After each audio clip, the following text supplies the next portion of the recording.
Hvis du nu skulle vælge, hvem vil du så helst høre? Michael Jackson eller Nick Jay? Ja, sådan der tvunget til at vælge. Med pisk og slag.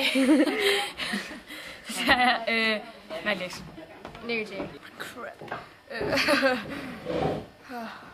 Nick Jay. Michael Jackson.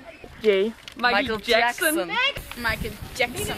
Du vælger hvem? Nick Jay.